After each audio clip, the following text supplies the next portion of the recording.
Ahora tenemos que remontar todo este atraso y tenemos que hacerlo lo más pronto posible.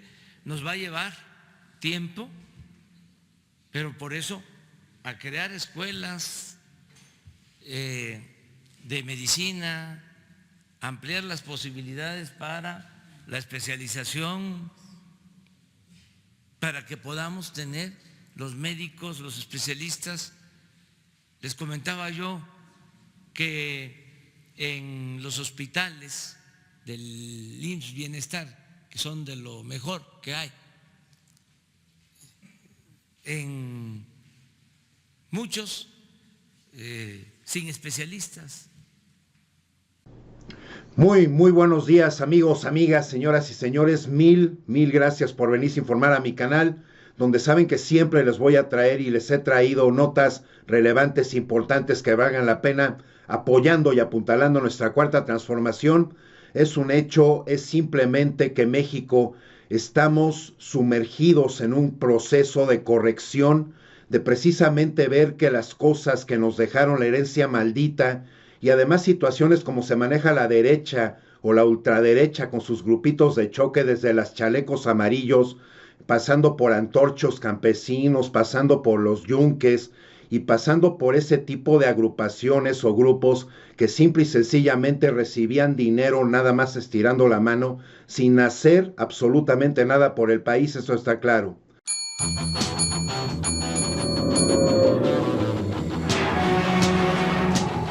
El asunto de la medicina, el asunto del IMSS y del ISSSTE es precisamente esto de los problemas de liquidez inmediata.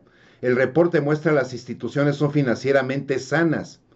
Uno de los principales problemas financieros con los que se enfrenta tanto el Instituto Mexicano del Seguro Social como el Instituto de Seguridad y Servicios de los Trabajadores del Estado, el ISSSTE, es de liquidez inmediata al presentar complicaciones para hacer frente a sus compromisos financieros del día a día, determinó la Auditoría Superior de la Federación.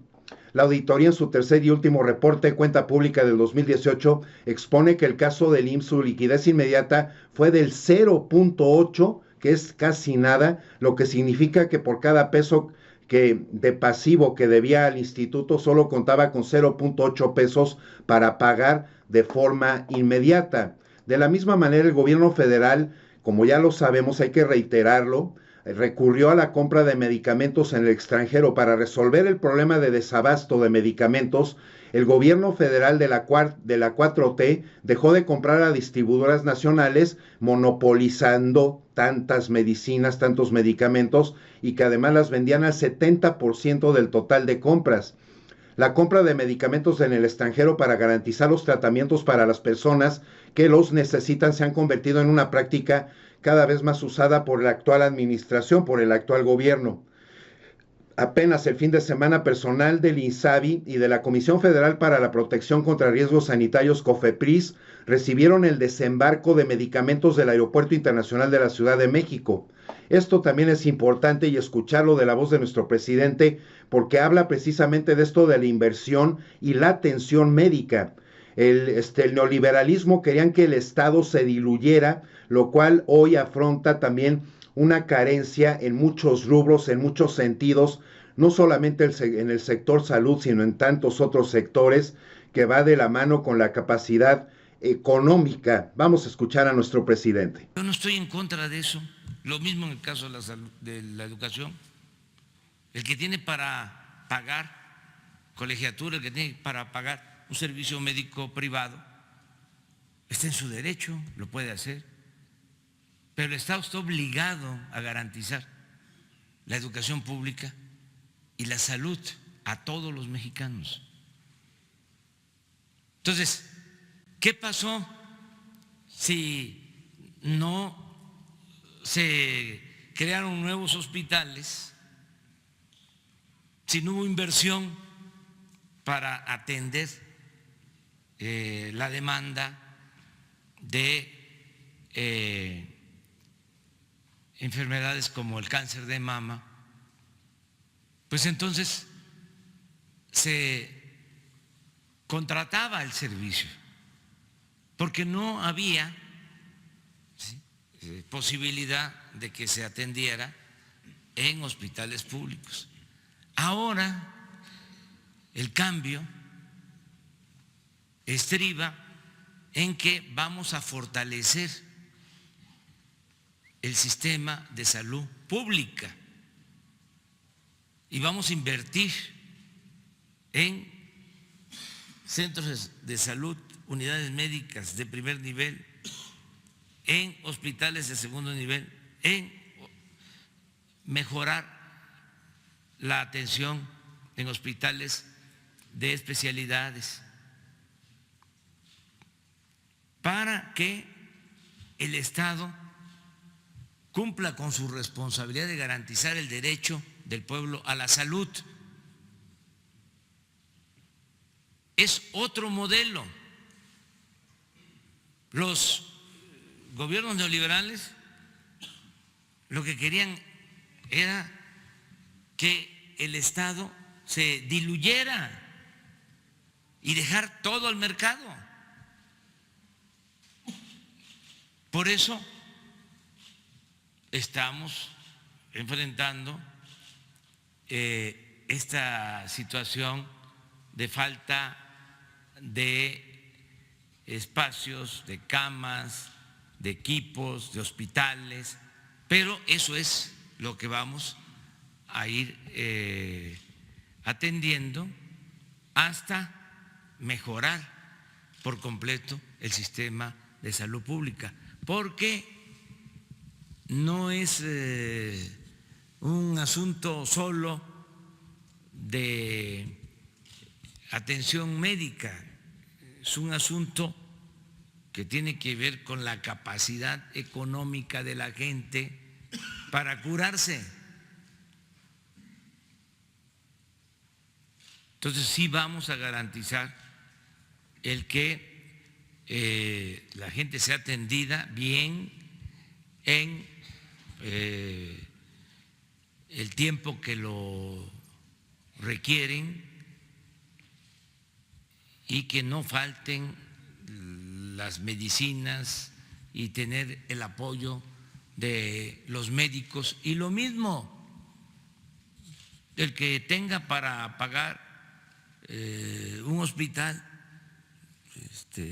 privado, pues está en su derecho, y inclusive hasta dar facilidades para que sigan invirtiendo en la construcción de centros hospitalarios privados. Pero eso es para un sector de la población. Imagínense, tenemos casi el 60% de la población sin seguridad social. O sea, un campesino que va a un hospital privado, bueno, ni lo reciben. ¿Qué dice? ¿Qué tienen? No, pues me duele acá. No. ¿Qué tiene de dinero? O sea, ese es el fondo del asunto. Bueno, ya, lo dejo. Preocuparte nada más por lo que vas a ganar y más en el hecho de que estés dentro del sector salud, en clínica pública, clínica privada, simple y sencillamente, como lo dice nuestro presidente, te hace una persona metalizada. Se dice de una persona en general que se deja dominar, sobreponer o contenerse el dinero o cualquier objeto de valor, cualquier otro bien.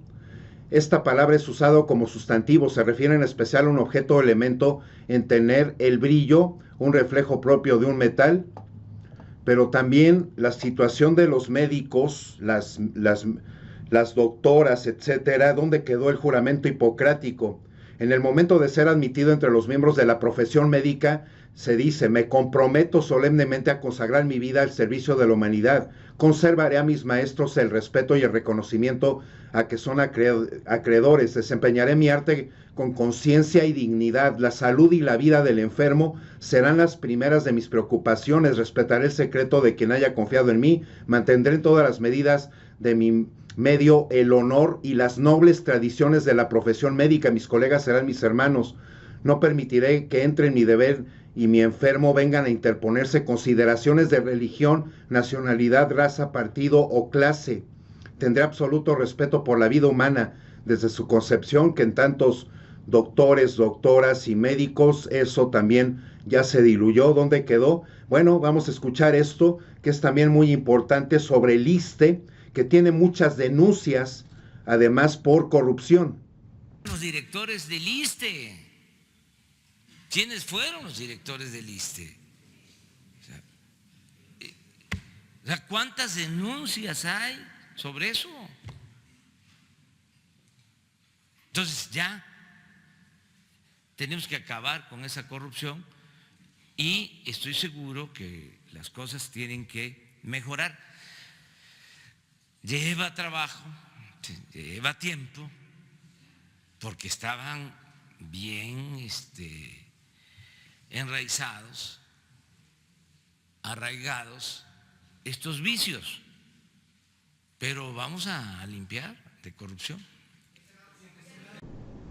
Así es, entonces hay que entender que tantos rubros se llenaron de corrupción, que es lo mismo a la carencia de ética, de principios, que sobre todo deben de estar muy, en primer lugar de tantos doctores, de tantas doctoras, y que ya vimos que también en nuestro país simplemente la metalización en esas mentalidades es algo que se aleja de esos principios, de esa ética del juramento hipocrático.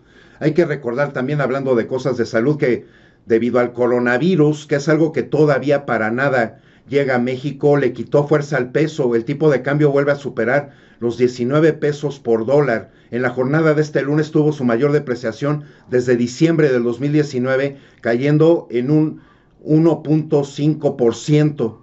Esta situación también, escuchar lo que dice el director del Seguro Social, Zoe Robledo, es precisamente hablando de la subrogación pedida por la CTM, de la cual él no está de acuerdo, las condiciones nuevas para médicos egresados y que serán además mejoradas para que tantos médicos que ahora están egresando, médicos, doctores, doctoras, puedan mejor pensar en unirse al IMSS, que es tan necesario. Ya oiremos las cantidades también de tantos médicos que se jubilaron, que es una cantidad muy grande, y además entender que el servicio público de la salud es muy importante, y reiterando que los doctores y doctoras que se vayan a trabajar a las clínicas rurales recibirán un mucho mejor salario, precisamente por todo lo que eso conlleva. Vamos a escuchar a Zoe Robledo. Lejanía, situaciones de pobreza extrema y seguridad, que está establecido en principio para el tema de IMSS Bienestar. En Sonora no existe el programa IMSS Bienestar desde hace varios años, pues que se tomó una decisión de llevárselo a los servicios de salud para población abierta. Ahora, sin duda, en el caso de Sonora, como lo ha mencionado el subsecretario López-Gatell, y en muchas partes del país, sí hubo un proceso, como se ha dicho, en el que se jubilaron un número importante de doctores el año pasado. Había un cálculo de que iban a ser cerca de 9,000 y fueron cerca de 11,000. Con el gobierno del estado hemos estado trabajando justamente para buscar nuevos incentivos para los egresados que justo hoy, en un rato más, es su graduación, digamos, de las residencias médicas. Ahí es importante señalar, en 2018 egresaron 3,740. El IMSS forma al 56% de los especialistas de este país, en este modelo de las residencias médicas. En 2018 fueron 3,740, en 2019 fueron 3,973 y ahora, el día de hoy, se gradúan 4,308 nuevos médicos ya especialistas. Es 15% adicional. ¿Cuál es la segunda parte importante que nosotros tenemos que trabajar? Que superemos los niveles de los que se queden en el Seguro Social. Nosotros traemos una meta de arriba del 85% de estos 4,300. Con esos es con los que vamos a atender. Adicionalmente, el día de hoy ingresan a las residencias 7,036 nuevos médicos que van a ir a trabajar a los hospitales en este programa de residencias médicas. Solo para dar una idea, el año pasado fueron 5,429, es un incremento de cerca del 22%. Le estamos apostando mucho a eso, a la preparación del personal en donde hay déficits. Quiero señalar que el programa para estos residentes es con una beca, son cerca de 15,000 pesos, tienen seguridad social, un fondo de ahorro, prima vacacional, ayuda para renta, ayuda para libros, para su propia preparación, para otro tipo de actividades recreativas, despensa, asistencia a eventos extracurriculares que forman parte de su propia preparación. Se les genera, a partir de la residencia empiezan a generar antigüedad laboral y ha habido el incremento del salario es conforme al incremento que se haga en el contrato colectivo de trabajo. Es decir, estamos solucionando un déficit histórico en la formación de médicos, sobre todo en la parte de su contratación, porque en muchos casos pues el IMSS terminaba preparando médicos que terminaban en hospitales privados. Lo que queremos es generarles las mejores condiciones. Lo que sí le puedo decir es, de este foro organizado por la CTM, es que no compartimos la idea que han expresado de que se subroguen el servicio del Seguro Social. Y sobre el tema que lo comentaba el doctor, que seguramente es en el Hospital de Especialidades allá en Obregón, sí, que además está enfrente. Justamente el día viernes hubo un diálogo con padres de niños con cáncer. Este tipo de medicamentos, como ya lo han mencionado, han tenido esta situación, pero en el tema de las unidades médicas de alta especialidad y de los hospitales, todos los días lo estamos revisando para cubrir. Un tema importante, el surtimiento oportuno de recetas, que es un mucho mejor indicador, es ¿cuántas de esas personas que llegaron con una receta a la farmacia se cumplió en el plazo que establece la propia receta? Hay veces que si no se puede cubrir un día, se resuelve al día siguiente o en 2 días máximo, sin que se entre en problemas de soporte de vida ni mucho menos. Pero también agradecemos pues que con esta aclaración pues ya podemos revisarlo de manera directa. Como ya lo oímos por parte de Zoe Robledo, director del Seguro Social, en el rubro de los medicamentos, si llega la persona y no se le puede ser surtida la medicina, se esperaría hasta un máximo de 2 días para recibirla, entendiendo que también hay una carencia de medicamentos alrededor del mundo, Esto hay que reiterarlo en cierto tipo de medicamentos. De lo que se refiere a la subrogación, para que aprendamos y entendamos, tengamos claro eso, es el ámbito del derecho, es la modificación de un contrato para sustituir a una persona natural o jurídica por otra, ello en el ejercicio de una atribución en el cumplimiento de la obligación. Hay 2 tipos de subrogación, la posición del acreedor y la posición de deudor. De acreedor puede darse producto de una compra, venta o donación o incluso la consecuencia de una herencia. La posición de deudor se modifica al titular de un préstamo por otro. El acreedor deberá aceptar el nuevo deudor luego de analizar su riesgo en crédito. Y también la subrogación, como se ha manejado el término en tantos años políticamente hablando, es precisamente el hecho de que el gobierno ponga una cantidad de dinero para que al consumidor o en los servicios esto no salga tan caro, que es precisamente por eso se establece la compra consolidada, para que precisamente todos los precios estén regulados y todos los productos, y en este caso tan importante, los medicamentos, precisamente nadie se presta a estar haciendo negocios, porque así nos las aplicaron durante los gobiernos prianistas, siempre denotando que para ellos lo más importante es la metalización y sobre todo el abuso para dejarnos lo más flaco posible en nuestro poder adquisitivo. En fin, amigos, amigas, mil gracias por llegar hasta este punto en el video, mil gracias por sus importantísimos likes, suscripciones, por ponerle a la campanita, y en caso de que la hayan puesto, si no reciben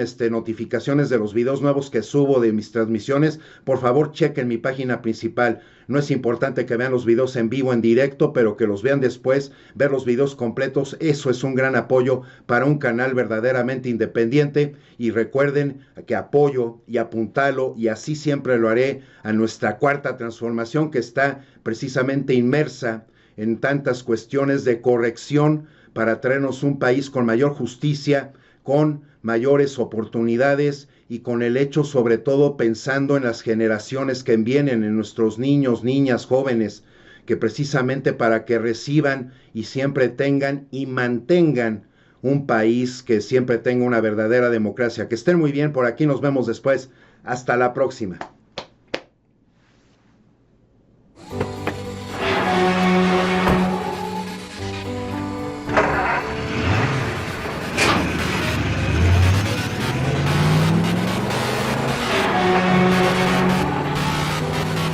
One 11, 110.